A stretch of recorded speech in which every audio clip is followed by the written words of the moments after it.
Hey y'all, this is Nikki from the Society of Witchcraft and Old Magic.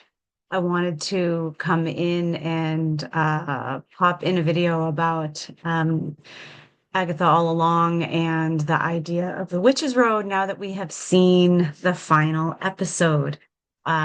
So this could have vague spoiler stuff. So if you haven't watched it yet and you are anticipating the ending, please pause and come back to this video after you've finished watching the season.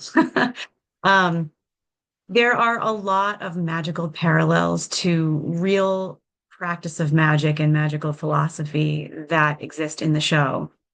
And I just wanted to kind of sum those up. Now, I have no idea what the original creators intended and if they were actually trying to highlight these things or even if they know about this at all or not.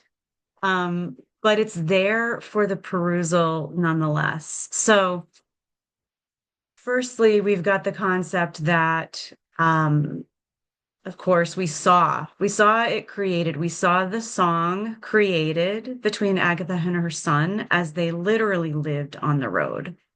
And as a witch, she could say, like, this is the witch's road, feeling like an outcast, struggling to retain power, whatever. And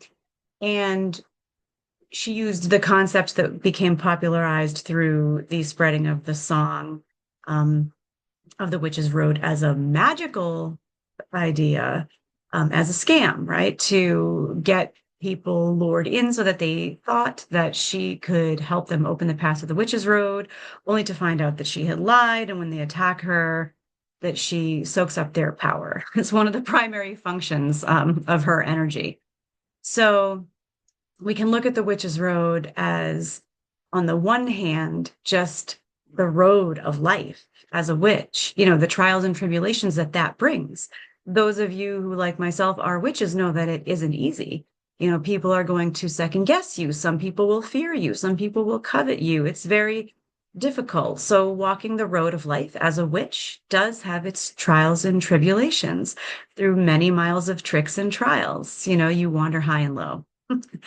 Um, but we can look at the fact that when Billy Maximoff comes along and interacts with Agatha and seems to know the ballad of the Witch's Road and wishes to manifest it so that he can realize his power along with them,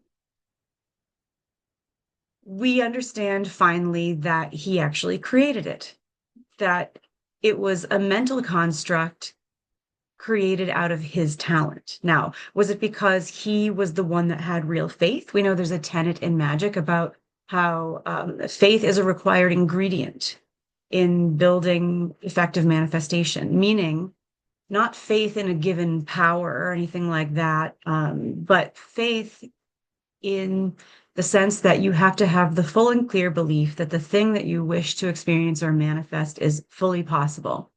There can be no doubt about that. If you think maybe it's not real, like the other witches doubted whether it was real. Billy did not. He acted as though it was real. But I don't think that's all. I don't think it's just about faith in what you wish to manifest. I think that there are deeper parallels here that are hidden within the laws of Hermetics.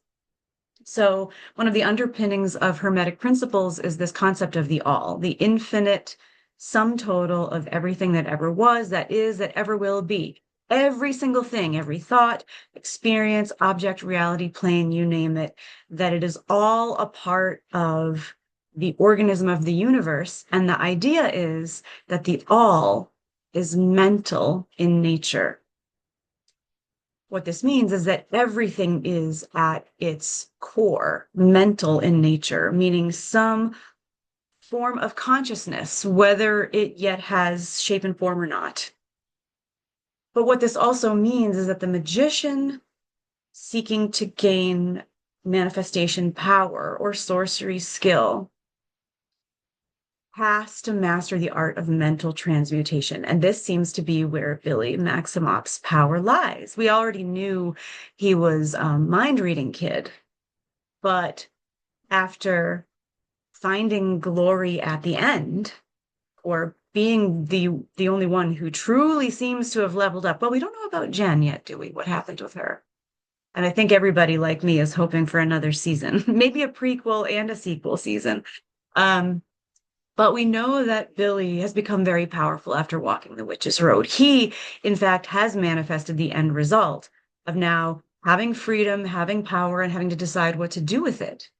Um, he transmuted the primal building blocks of consciousness that his mind understood as language from things he'd seen in his life before and created that into the very magical path that he hoped to experience. And I think there's a lesson for us all in this, in that mental transmutation needs to be at the heart of all we do as witches and magicians, occultists and sorcerers. It is why I prize lucid dreaming so much, because it takes such mental clarity, um, and openness to the building blocks of consciousness and energy to really explore it, in a mature and magical way. And it brings and yields results that are beyond the wildest dreams of anyone else, anyone who can't do that. So again, like some other things that I have talked about before or that I have coming out in the future, this sort of the leveling up, mental transmutation is at the heart of that and can lead you to where you want to go. Um, If you haven't, check out NikkiWardwellSleeth.com. That is where all of my offerings are, as well as my forthcoming book, Dream Sorcery, which certainly is helpful in the art of mental transmutation. Thanks all. Have a great day. Blessed be.